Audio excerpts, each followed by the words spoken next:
Daily Times of বাংলাদেশের নিয়মিত talk show Times টক পেয়ে আপনাদের স্বাগত জানাচ্ছি আমি ইলিয়াস খান। আপনারা জানেন যে আজকে মহান স্বাধীনতা দিবস।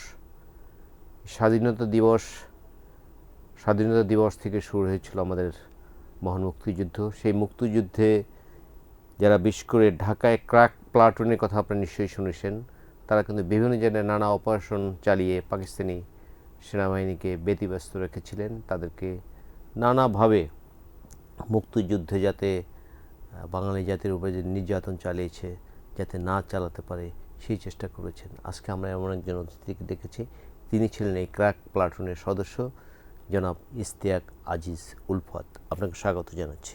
টাইমসের শ্রোতাদেরকে শ্রদ্ধা জানিয়ে স্বাধীনতা দিবসের শুভেচ্ছা জানিয়ে আমার বক্তব্য শুরু করছি এবং শুরু করছি ৭১ আমার সাথে যারা যোদ্ধা ছিলেন, শহীদ হয়েছেন, তাদের কথা স্মরণ করে। শহীদ রুমি, শহীদ মানিক, শহীদ জুয়েল ক্রিকেটার, আমার ভাই আশফাকুজ্জামান বীরুত্তম, বুদি ভাই, আজাদ ভাই, এদের কথা স্মরণ করে এবং ৭১ থেকে এই পর্যন্ত যারা গণতন্ত্রের জন্য জীবন দিয়েছে, বিশেষ করে ৫ই আগস্টের যেই আন্দোলন, স্বৈরাচার থেকে মুক্তির আন্দোলন, সেই আন্দোলনে যারা জীবন দিয়েছে, যেরকম শহীদ আবু সাইদ, ওয়াসিম, মুগ্ধ এবং এদের সাথে আরও কয়েকশো মুক্তিযোদ্ধা, কয়েকশো যোদ্ধা যারা জীবন দিল অকাতরে, তাদের কথা স্মরণ করে। অনেকে আহত হয়েছেন এবং অনেকে আহত হয়েছে সীমাহীন। তাদের কথা স্মরণ করে, তাদেরকে শুভেচ্ছা জানিয়ে আজকে আমার কথা শুরু করছি আমি। আপনাকে আবারও স্বাগত জানাচ্ছি। আমরা আপনার কাছ থেকে শুনবো সেই কি বলে যুদ্ধ দিনের কথা। আপনি কিভাবে এই ক্র্যাক প্লাটুনে যোগ দিলেন? প্ল্যানটা করে কখন আসলে যে ঢাকায় আমাদের কিছু অপারেশন করতে হবে? হ্যাঁ, আপনার তো বিদ্যুৎ কেন্দ্র সহ প্রত্যেকবারই আমরা যে যাওয়া আসা করতাম, হয় আর্মস আনতে আসতাম, না হলে প্ল্যান পাঠাতো আমাদের কাছে, না হলে আমরা চলে যেতে হবে, সরে যেতে হবে, এখন থাকা যাবে না। পাকিস্তানি আর্মির সামনে পড়েছেন আসার সময়? হ্যাঁ, সবসময় রেগুলার। কিন্তু উর্দু বলতেন না? হ্যাঁ হ্যাঁ। আচ্ছা আচ্ছা। সবাইকে উর্দু জানতেন না আপনি একাই জানতেন? আমি একলাই।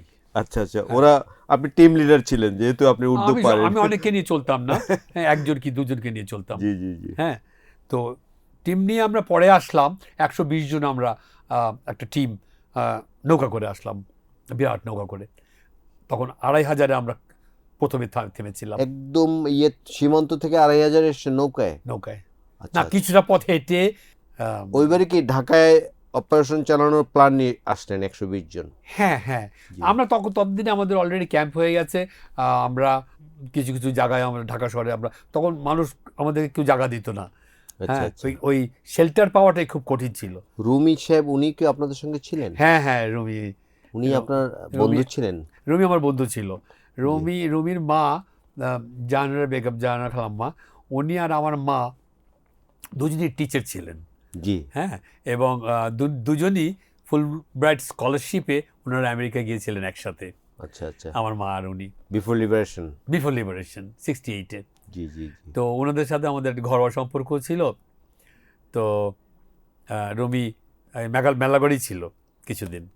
থার্ড টাইম ঢাকায় আসার জন্য আমাদেরকে প্ল্যান করে পাঠালো যে ওয়ার্ল্ড ব্যাংকের টিম আসবে।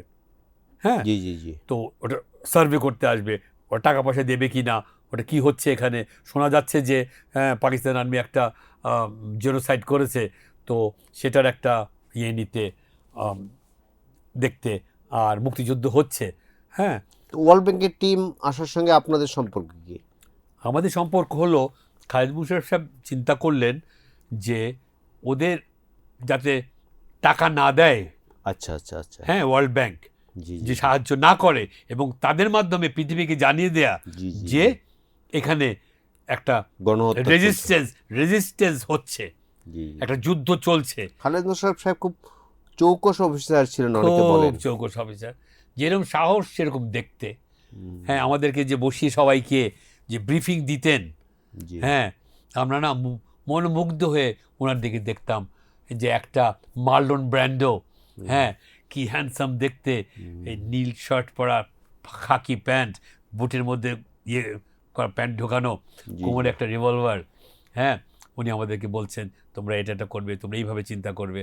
হ্যাঁ, আর প্রত্যেকবারই একটা কথা, যে আমাদের নেতা হচ্ছে শেখ মুজিবুর রহমান, জি, জি, বঙ্গবন্ধু শেখ মুজিবুর রহমান। জি, জি। হ্যাঁ, খুব খারাপ লাগে যে মুক্তিযুদ্ধটাকে আমরা যেভাবে করেছি এবং দেখেছি, যেভাবে করেছি আমরা ফিজিক্যালি ইনভলভ, আওয়ামী লীগ সেইভাবে দেখেনি, সেইভাবে করে নাই। তারা এই দেশের স্বাধীনতাও চায় নাই, কোনো মুক্তিযুদ্ধও তারা করেনি। কিন্তু তারা যদি খালি আমাদেরকে ধারণ করতো, তাহলে কিন্তু আজকে বাংলাদেশ অন্যরকম হতো। আমাদের এই ৫৫ বছর আমাদের অপেক্ষা করতে হতো না।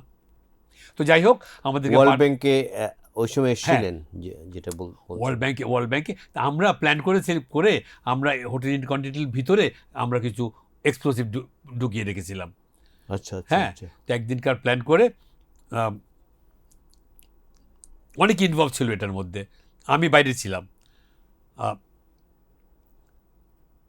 বাথরুমের মধ্যে একটা সুটকেস দিয়ে রেখে এই ফিউজটা চাপ দিয়ে চলে আসলো, গাড়িতে করে আমরা চলে গেলাম।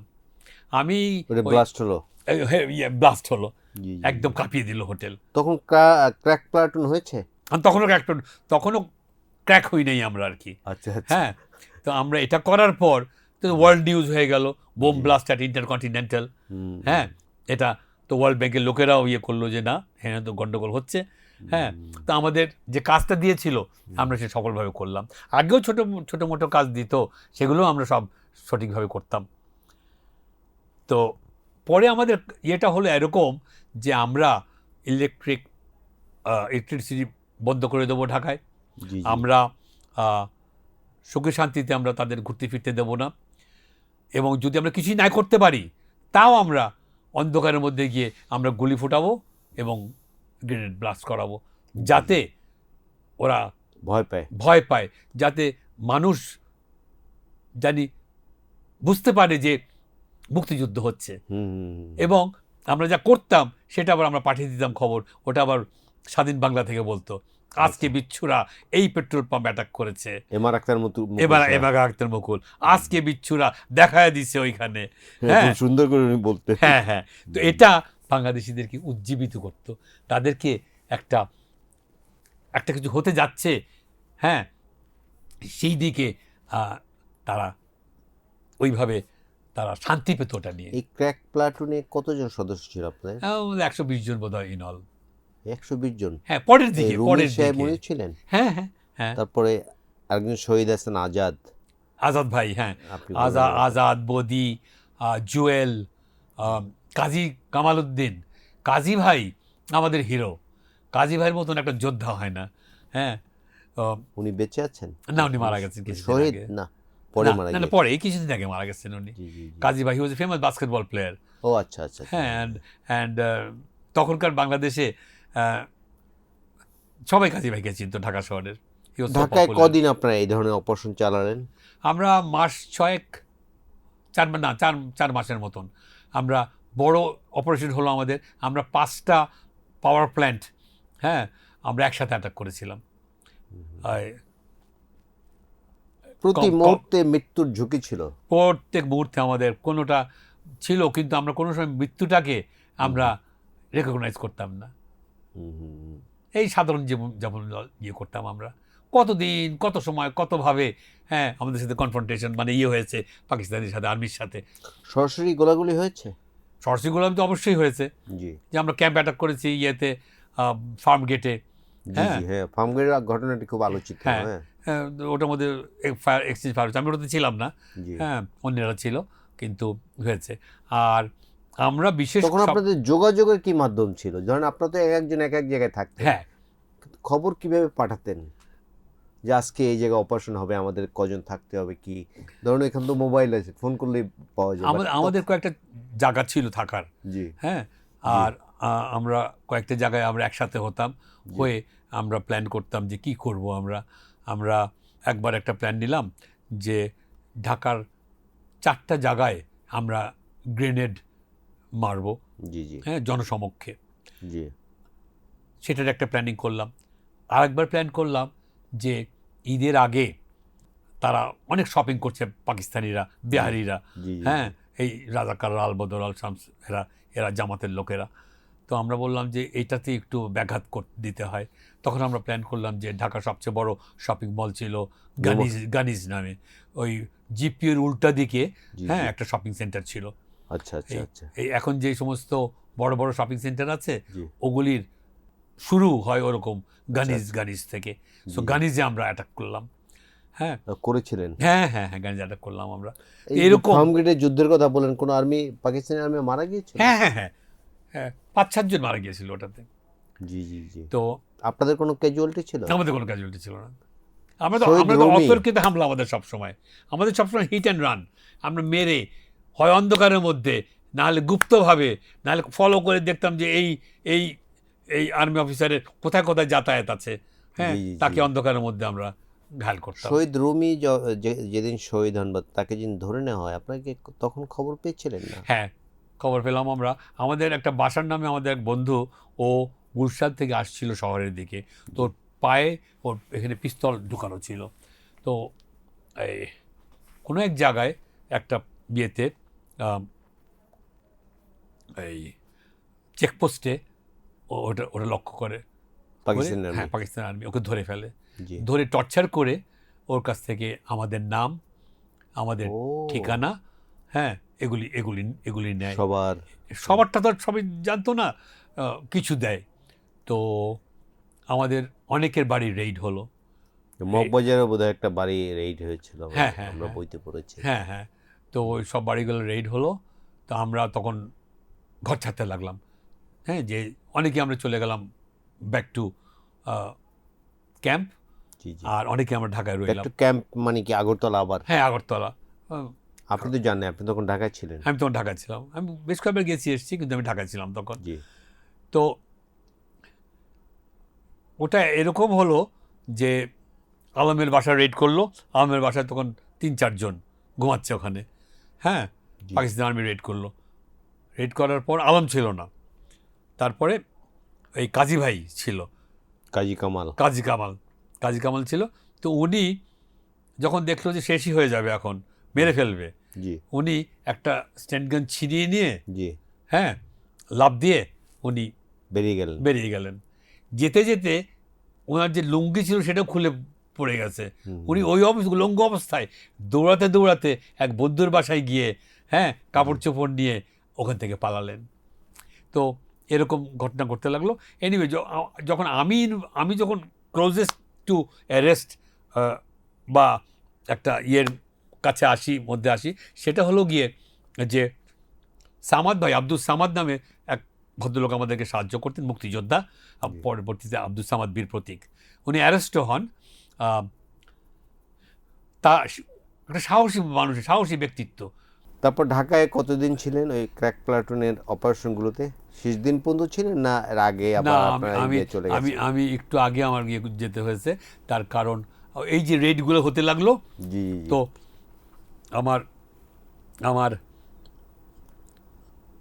একদিনকার, আমি তখনও রেইডের সম্বন্ধে আমরা জানি যে কেউ কেউ ধরা পড়েছে, কিন্তু যেহেতু আমার বাড়ি চিনতো না, আমি কোথায় থাকি জানতো না, কাজে ওইভাবে আমরা ভয় পাই নাই। সেদিনকার সন্ধ্যায় আমরা একটা দাওয়াত জোগাড় করেছিলাম ঢাকা ইউনিভার্সিটিতে, ভিসির বাসায়।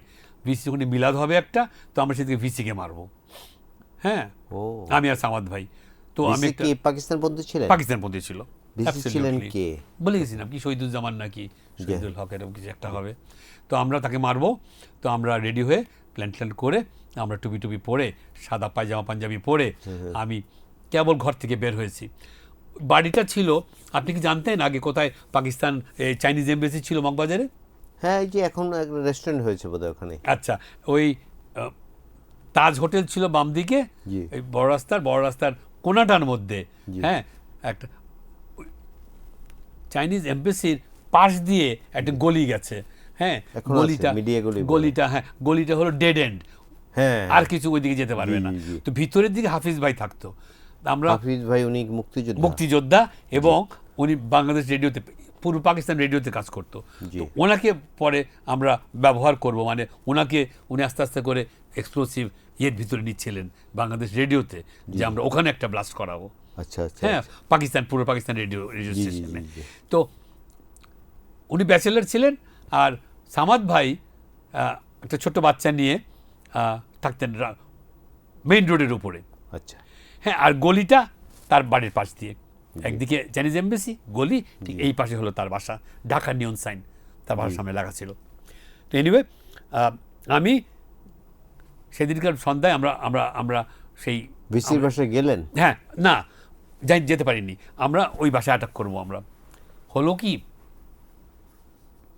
আমি বাসার থেকে বের হয়েছি, বের হয়ে বাসা মানে আপনার বাসা নিশ্চয়ই না? না না না, হাফিজ ভাইয়ের বাসার থেকে। জি জি জি গলিটা একটা ধরেন 100 গজের গলি। জি জি জি হাফিজ ভাই একদম শেষ দিকে থাকেন, জি আর আমি হেঁটে হেঁটে আমি সামদ ভাইয়ের বাসায় যাব। ওখান থেকে আমরা গাড়ি নিয়ে আমরা ইউনিভার্সিটি যাব জি জি আমাদের অপারেশন করতে, মিলাদ পড়তে। জি তো আমি বাসার থেকে বের হয়ে আমি গলির দিকে তাকিয়েছি, দেখি কি পাকিস্তানি আর্মির ট্রাক, আচ্ছা আর ট্রাক থেকে লাফ দিয়ে সোলজার নামছে আর গলির মধ্যে ঢুকছে। আচ্ছা আচ্ছা সাথে সাথে বুঝে গেলাম যে রেইড হচ্ছে, জি জি আমরা আমাদের স্থান এক্সপোজড হয়ে গেছে, জি জি থাকার জায়গা। তখন আমি ওদেরকে দেখে আমার কোমরে রিভলভার, তো আমি কি করব? আমি পিছন দিকে যেতে পারি, মানে একদম ঘরে ঢুকে যেতে পারি, মৃত্যুর মুখোমুখি। মৃত্যুর মুখোমুখি ঘরে যেতে পারি, কিন্তু ওই ঘরেই তো ওরা Raid হবে। অ্যাটাক করতে, রেড করতে আসছে, আর আমার তো পিছন দিকে বের হয়ে যাওয়ার কোনো উপায় নেই। জি জি হ্যাঁ। ডেড গলি। হ্যাঁ, তো আমার একটাই মাত্র উপায়, আমি সামনের দিকে হাঁটতে লাগলাম। আমি যাচ্ছি, আর পাকিস্তান আর্মি রাইফেল নিয়ে আমার দুই পাশ দিয়ে ভিতরে ঢুকছে। আপনাকে কিছু বললো না? কিছু বললো না তখন। আচ্ছা, আচ্ছা। ওরা তখন ইন্টারেস্টেড যে ওখানে আমি একটা টুপি পড়া একটা বাঙালি বা পাকিস্তান ও বা টুপি পরে চলতেন তখন? ও ভিসির বাড়িতে যাবেন এই জন্য টুপি হ্যাঁ হ্যাঁ পরেছেন। হ্যাঁ। হ্যাঁ তো তাদের মধ্যে দিয়ে হেঁটে যাচ্ছি, আর আমি যখন হেঁটে কনফিডেন্টলি হেঁটে যাচ্ছি, তখন আমার দিকে কোনো রকম, আমি দৌড় দিতাম, থামতাম, চমকে যেতাম বা একটা কিছু, তা আমি সুন্দর তাদের মধ্যে হেঁটে যাচ্ছি। আমার গা এখনো শিউরে ওঠে সেই কথাটা চিন্তা করলে। আমি তাদের যে যাওয়াটা, যে বাতাসটা, হ্যাঁ, আমি সেটা পর্যন্ত আমি ফিল করছি।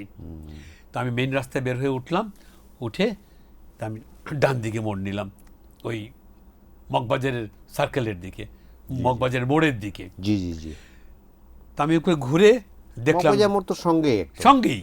তো আমি 100 গজ জি। আমি ঘুরে এরকম করে দেখলাম, তাকালাম, দেখি কি জুয়েল, ক্রিকেটের জুয়েল, আমাদের বন্ধু, তাকে ধরে নিয়ে আসছে। হ্যাঁ, তারা ধরে নিয়ে আসছে। সেই উনি নিয়ে কি ওই আসছে ওই গলির বাসায়। মধ্যে ছিলেন? ও ইয়ের বাড়ির সামনে, হাফিজ সাহেব? সামাদ ভাইয়ের বাড়ির সামনে। আচ্ছা আচ্ছা আচ্ছা হ্যাঁ, জি জি তো ওরে ওরে হাত পিছনে বান্ধা, জি, জি। হ্যাঁ, এই সাদা শার্ট আর কালো প্যান্ট, রক্তাক্ত।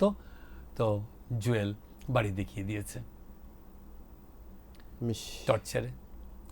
আমি একবার দেখি, মুখ ঘুরিয়ে ফেললাম, আমি হাঁটা শুরু করলাম। আমার কাছে মনে হয়েছে যে ওই যে 100 গজ, আমি 100 মাইল হাঁটছি, আমার পাগুলো এক এক মন ওজন। যে কোনো মুহূর্তে ওরা ডাকবে, ইউ স্টপ, হল্ট, দাঁড়াও। মুক্তিযুদ্ধ জুয়েল কি ওনাদের সাথে তখন? হ্যাঁ হ্যাঁ, হ্যাঁ, আপনাকে দেখেছে উনি? আমি জানি না, ও কিন্তু আমি দেখেছি ওর মুখটা বাড়ির দিকে, আমার দিকে না। তা আমি চলতে লাগলাম। ওনাকে কি অন্য জায়গা থেকে ধরে নিয়ে আসছে? হ্যাঁ হ্যাঁ হ্যাঁ, ও উনি এই বাসার কথা বোধহয় টর্চারে বলতে বাধ্য টর্চারে হয়েছে। বলতে বাধ্য হয়েছে। জি জি জি। সামাদ ভাইও পরে অনেকের বাসা দেখিয়ে দিয়েছে, অনেক ইয়ে করেছে, কিন্তু ওগুলো সব টর্চারের উপর। কাজেই কে টর্চারে, দেওয়া যায় না, হ্যাঁ হ্যাঁ হ্যাঁ। এই সামাদ ভাইকে তো তার বউকে ধরে নিয়ে এসছে, বলছে আমরা এখন রেপ করব তোমার বউকে, তুমি বলো তোমার বউকে তুমি বাঁচাও। আর ওই যে রেডিওর এক ভদ্রলোকের কথা বলেন, হাফিজ সাহেব, ওনাকে তো মেরেই ফেলেছে। ওখানেই? ওনাকে ধরে না, ওখানে না, পরে মেরেছে, আচ্ছা আচ্ছা আচ্ছা। পরে মেরেছে রুবিকে, পরে মেরেছে, এদের সবাইকে। আপনি কি- আজাদ ভাইকে, ওই যে মা উপন্যাসের আজাদ, জি জি জি। হ্যাঁ, তাকে, বদি ভাইকে, এদের সবাইকে। তো আপনি 100 গজ গিয়ে আমি একটা স্কুটার নিলাম, স্কুটার নিয়ে এই মৌচাক পার হয়ে ওই রাস্তা দিয়ে রাজাবাগের সামনে দিয়ে আমি গবিবাগ এসে পৌঁছাবো আমার এলাকায়। কাঁচা রাস্তা ছিল এগুলি? না, পাকাই? পাকাই, জি জি অনেক অনেক ন্যারো রাস্তা, কিন্তু পাকা, একদম পাকা। জি জি। তো ওখান দিয়ে যাবো, তো পথে ইউনিভার্সিটি যাওয়ার প্ল্যান বাদ দিলেন? না সব কিছু বাদ, তখন জি, তখন জি, যান বাঁচাও জি, জি। এবং অন্যদেরকে বাঁচাও।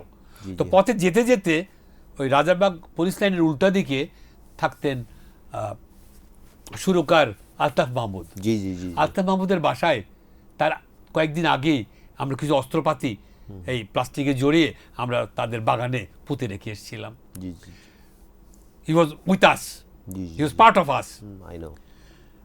তো আমি ওনাকে বলে যাব যে আলতাফ ভাই বাড়ি ছাড়েন, যত তাড়াতাড়ি পারেন, জি জি পাকিস্তান আর্মি খবর হয়ে গেছে আমাদের। জি জি জি তো আমি স্কুটার থেকে নেমেই দেখি কি ওখানে একটা আর্মি জিপ। তো আমি একটা এত বড় বিপদ থেকে আমি বেঁচে আসলাম, আমার জানের আমার আর্মি যে দেখে আর বাড়িতে ঢোকার সাহস করেননি? না না, আমি লাফ দিয়ে আবার স্কুটারে ব্যাক করলাম, জি জি জি করে আমি গইবাগে চলে আসলাম সাদাত চৌধুরীদের বাসায়। হ্যাঁ, বিচিত্রার সাদাত চৌধুরী, হ্যাঁ সাদাত চৌধুরীর 3 ভাই, তারা পুরো পরিবার মুক্তিযুদ্ধের সাথে ছিল, বোনরাও 3 ভাই 2 বোন। জি জি জি আর সাদাত ভাই, ফাতে ভাই, মুর্শেদ ভাই আর ডানা ঝিমলি 2 বোন, 5 জনই মুক্তিযুদ্ধে ছিল। 2জন নার্স হিসেবে কাজ করেছে পরে ইয়েতে জাফরুল্লাহ সাহেবের হাসপাতালে। জি জি জি তো যাই হোক, আমি নেমে গোপীবাগ বাসায় তো গেলেন না? না, নেমে আমি আবার ঢুকে গেলাম। তো আমাদের বাসা ওই ইত্তেফাক অফিসের সামনে দিয়ে আমি বাসা গেলাম, সাদাত ভাইয়ের বাসা গেলাম, গিয়ে বললাম ধরা পড়ে গেছে, তাড়াতাড়ি বের হও, আর ইয়েকে খবর দাও, আলতাফ মাহমুদের বাসায় একটা আর্মি জিপ দেখলাম, খবর দাও ওদের। আর আমাদের যারা যেসব কন্ট্যাক্ট ছিল সবার কাছে খবর পাঠালাম। হ্যাঁ, কাউকে বন্ধুদের দিয়ে, কাউকে নিজেরাই, সব আমরা আলাদা হয়ে গেলাম। আমি যদি ভুলটা না করি তখন আজকে আলতাফ মাহমুদ আমাদের মাঝে থাকেন, হয়তো কত কত সুন্দর সুন্দর সুর উনি দিতে পারতেন। জি জি তো ইচ্ছে করলে কি মনে হয় আলতাফ মাহমুদ সাহেবের বাসায় যেতে পারতেন, হ্যাঁ যেহেতু জিপ ছিল? হ্যাঁ, ওই তো ফ্রেন্ডলি মেজর ভিজিট করছে। ও, কিন্তু আপনি ভয় পেয়েছেন, যেহেতু আরেকটি ভয় আপনার আগে ছিল এখানে, একদম মগবাজার মোড়ে, একদম, সেই কারণে আর তাই, ঢুকেননি। তাই তারপরে ওদিন তো আলতাফ মাহমুদ সাহেবকে নেননি এই নিশ্চয়ই? ঢাকা কলেজের প্রিন্সিপাল ছিলেন জামাল সাহেব, জামাল উদ্দিন। তার ছেলে ফরিদ, সে বদি ভাইকে আজাদ ভাইদের বন্ধু, সে তাদের সাথে বন্ধুত্বর খাতিরে কাছে এসে জি সব কিছু জেনে পাকিস্তান আর্মিকে বলে দিল, বদি ভাইকে আজাদ ভাইকে উঠিয়ে নিয়ে গেল। ও, তারা কি পাকিস্তানপন্থী ছিলেন? পাকিস্তানপন্থী, প্রিন্সিপাল সাহেব? হ্যাঁ। তখন এই আমাদের এই সবাই, রুমি, বদি, আজাদ, জুয়েল, হাফিজ ভাই, সামাদ ভাই, সুরকার আলতাফ মাহমুদ, সবাইকে মেরে ফেললো? এই নাসের বখতিয়ার,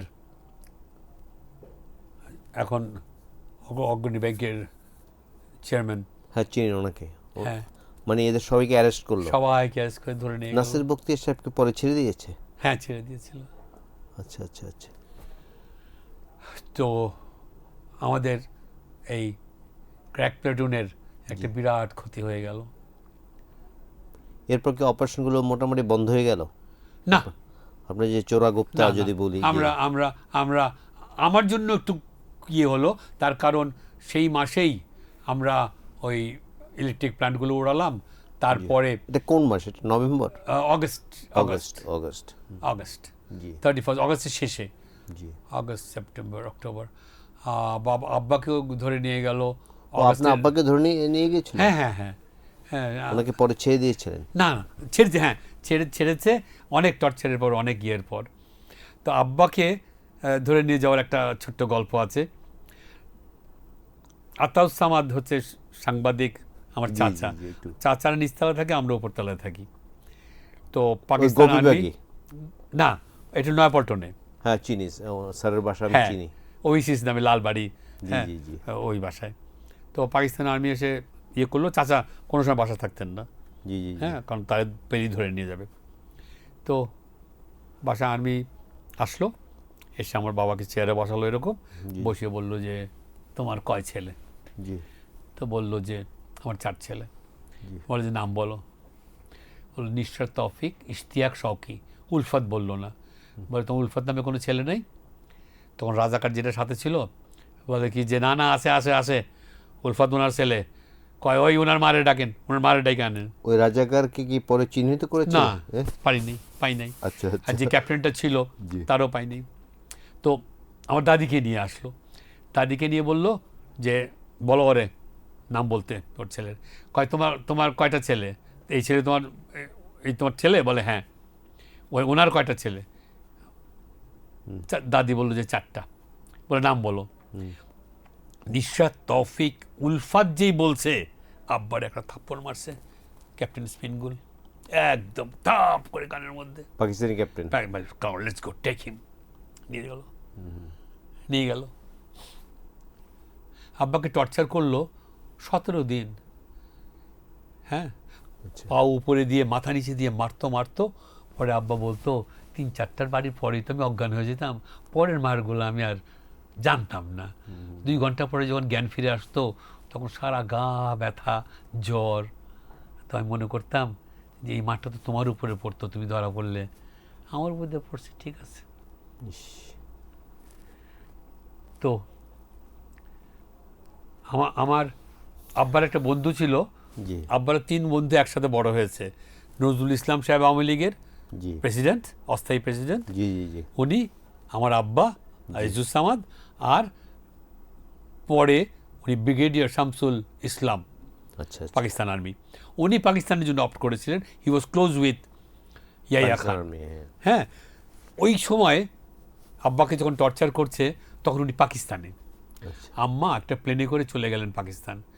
ইসলামাবাদ গিয়ে চাচার কাছে বললেন, আলম চাচা বলতাম, শামসুল আলম, আলম চাচার কাছে গেলেন, গিয়ে বললেন যে তোমার বন্ধুরা এরকম ধরে নিয়ে গেছে তার ছেলেদের জন্য, তার ছেলের জন্য, আমার জন্য। আমার বড় ভাই সম্বন্ধে কোনো খবর তারা পায়নি। তো বললো যে আচ্ছা ঠিক আছে, আমি দেখছি। ইয়াহিয়া খান ফোন করলো এখানে রাও ফরমান আলীর কাছে, বললো যে তুমি এরকম তোমরা ধরেছো একজনকে, বলে হ্যাঁ ধরেছি। তো বলছে এক্ষুনি ছেড়ে দাও ওকে। তো ওরা বলতে চেষ্টা করলো ও একটা ফ্রিডম ফাইটারের বাবা, খুব খাতারনাক ফ্রিডম ফাইটার, তো ওকে ছাড়বো, বলে কি এক্ষুনি ছেড়ে দাও এই মুহূর্তে। তার আব্বাকে ছেড়ে দিল, আম্মা চলে আসলো। আপনার বড় ভাই শহীদ হলেন কোথায়? বলছি তো আব্বা ছেড়ে দিল, তখন আমি প্ল্যান নিয়ে ফেলেছি যে আব্বা আম্মাকে আমি ইন্ডিয়া নিয়ে যাব। আচ্ছা আচ্ছা। তো আমি কিছুদিন তাদের সাথে দূর থেকে যোগাযোগ করে করে প্ল্যান করে আরেক বাসে নিয়ে গেছি, সেখান থেকে তাদেরকে নিয়ে আমি ইন্ডিয়া চলে যাচ্ছি। আচ্ছা আচ্ছা। বর্ডারের কাছে গিয়ে 19শে নভেম্বর রাত্রে, 19শে নভেম্বর 2071 সালে ঈদের দিন ছিল। আচ্ছা আচ্ছা। হ্যাঁ, সেই ঈদের রাত্রে আমি আব্বাকে নিয়ে আমি আগরতলা চলে যাব। জি জি জি। আমি অর্ধেক পথ যেতে গ্রামের মধ্যে খবর পেলাম যে ভাইয়া মারা গেছে। সেই দিনই উনি কোথায় তখন যুদ্ধ? এটা ভুরুঙ্গামারি, রংপুরে সম্মুখ যুদ্ধে সে মেশিন গানের গুলি মাথায় লেগে ভাইয়া মারা গেছে। আমি যদি কথাটা বলি তাহলে আব্বা আম্মার যাবে না, কারণ তাদের আদরের ছেলে, আদরের সন্তান, তাদের বড় ছেলে। হ্যাঁ, আর ভাইয়ার প্রতি তাদের যে ভালোবাসা, সেটা যে এরকম ছিল যে আমরা 3 জন, আমরা আর বাকি 3 ভাই, আমরা কোনো ম্যাটার করতাম না তার জন্য। সেই লম্বা 1 ফুট 6 ফুট 1 ইঞ্চি লম্বা, কি সুন্দর চেহারা, কি হ্যান্ডসাম, কি একটা ভালো মানুষ, একটা সফিস্টিকেটেড একটা মানুষ। আমার একদম পুরো বিপরীত। তো ভাইয়ার জন্য, ভাইয়ার অনেক মেয়ে বন্ধু ছিল, বান্ধবী ছিল, সারাদিন তারা ফোন করতো। তো বাসার একটাই ফোন, এখনকার মতো 10টা ফোন না। তো আম্মা বলতো আব্বাকে যে এই তুমি ওকে মানা করো না, এত মেয়ের ফোন আসে। তো আব্বা বলতো কি যে অনেক মেয়ের ফোন আসে, বলে কি হ্যাঁ, বলে কোনো অসুবিধা নেই, যখন একটা মেয়ের ফোন আসবে বেশি তখন সমস্যা, তখন বললো আমাকে, তখন আমি বিয়ের কথা পারবো। পরে কি আগরতলা চলে গেলেন? হ্যাঁ, আমরা আব্বা আব্বাকে নিয়ে আগরতলা গেলাম, বললাম না কিছু। আগরতলা গিয়ে আমরা থাকলাম ওখানে, ওখান থেকে গেলাম ক্লোজেস্ট এয়ারপোর্ট। আগরতলা তখন প্লেন যেত না, নামতো না। আমরা গেলাম ক্লোজেস্ট এয়ারপোর্টে গিয়ে আমরা কলকাতা গেলাম নভেম্বরের শেষের দিকে। এটা তখন তো তুমুল যুদ্ধ চলছে। আবার কি দেশে ফিরেছিলেন আপনি? যুদ্ধের আগে না, যুদ্ধের আগে ফিরেছিলাম, ভাইয়ের কবরে গেলাম আর কি, যুদ্ধের মধ্যেই। কবর কি রংপুরে হয়েছে? রংপুরে ভুরুঙ্গামারি নামে একটা জায়গায় বঙ্গবন্ধু উপজেলা। হ্যাঁ, তো ওখানে তো বড় যুদ্ধ হয়েছে, আমরা পড়েছি হ্যাঁ বিভিন্ন বড় বইতে। যুদ্ধ হয়েছে। ভাইয়া ওখানে কতজনকে লিবারেট করেছে এই সমস্ত এক একটা ইয়ের মধ্যে, এক একটা বাংকারের মধ্যে, বিজয় একটা দিবসের দিন ক্যাম্পে, আপনি কোথায় ছিলেন? একটা ক্যাম্পে যেদিন কত কত মেয়েদেরকে পেয়েছে। হ্যাঁ, জি জি জি। বিজয় দিবসের দিন আপনি কোথায় ছিলেন? বিজয় দিবসের দিন আমি ভাইয়ার খবরে রংপুরে, আচ্ছা আচ্ছা আচ্ছা, রংপুরে। তো যাই হোক, আমরা কলকাতায় শ্যামবাজারে একটা বাড়ি ভাড়া নিলাম। তখনও বলি নেই আব্বা আম্মাকে। একদিন আমি বাড়ি ফিরে সিঁড়ি দিয়ে উঠছি, দেখি ভিতরে কান্দা, চিৎকার চিৎকার। আমরা খবর পেয়েছেন? আমি মনে করলাম, বুঝতে পারলাম তারা খবর পেয়েছে। আমি তখন আর ভিতরে ঢুকতে পারলাম না, 2 ঘন্টা ধরে বাসার বাইরে বসে রইলাম। আপনার দুই ভাই এই সময় কোথায় ছিল? আপনার ছোট দুই ভাই? কোনো খবর নাই আমার কাছে, খবর নেই না? না, কোনো খবর নেই। তো আমাকে শার্ট ধরে ইয়ে করলেন যে, আমাকে বলিস নি কেন আমাদেরকে, তাহলে তো আমরা আসতাম না। আমি কেমন করে বলি তোমাদেরকে? তো এই যে আব্বা আম্মা যে ভেঙে পড়লো, আর কোনোদিন তারা নর্মাল লাইফে ফেরত আসতে পারে নাই। আমার আম্মা একটা ফুল ব্রাইট স্কলার, একটা ইউনিভার্সিটি, একটা স্কুলের হেডমিস্ট্রেস ফর 41 ইয়ার্স, একটা অনারারি জাজ, তামগায় কায়দে আজম, best headmistress of East Pakistan. কি চোস্ত ইংরেজি, কি চোস্ত উর্দু। কোনো দিন আর নর্মাল লাইফ ফেরত আসলো না। আব্বা জানলা দিয়ে বাইরের দিকে তাকিয়ে থাকতো, আর ভাইয়ার ছবিটা মুছতো, আর বলতো আমার ছেলেটা খামাখা জানটা দিয়ে দিল। এইভাবেই ওনারা বিদায় নিলেন এই পৃথিবীর থেকে। আমাদের জন্য, সেই জন্য বাংলাদেশটা অনেক বাংলাদেশে আসলেন ইম্পর্টেন্ট। কবে আপনার বাবা মা? আমরা আসলাম, বিজয়ের পরে না? আমরা ওখান থেকে চলে গেলাম রংপুর, জি। রংপুর কুচবিহার হয়ে পার হয়ে আমরা চলে গেলাম। তারপরে ওখানে আমরা থাকলাম কয়েকদিন, থেকে আমরা আবার কলকাতায় ব্যাক করলাম। কলকাতার থেকে আমরা তখন তো দেশ স্বাধীন হয়ে গেছে। যেদিনকার স্বাধীন হয় 16ই ডিসেম্বর আমরা পথে, আসতেছেন, ফিরছেন? আমরা পথে। আপনার ছোট দুই ভাই কবে ফিরলেন? আমরা ছোট দুই ভাইকে ঢাকায় এসে একজনকে আমার মামা বাড়িতে পেলাম, একজন কয়েকদিন পর, স্বাধীনতার কয়েকদিন পর ফিরে আসলো। ক্র্যাক প্লাটুনের নামটা দিয়েছিল মেজর খালিদ মুশাররফ। তো আমরা যে কাজ দেয় সেইটাই করে ফেলি।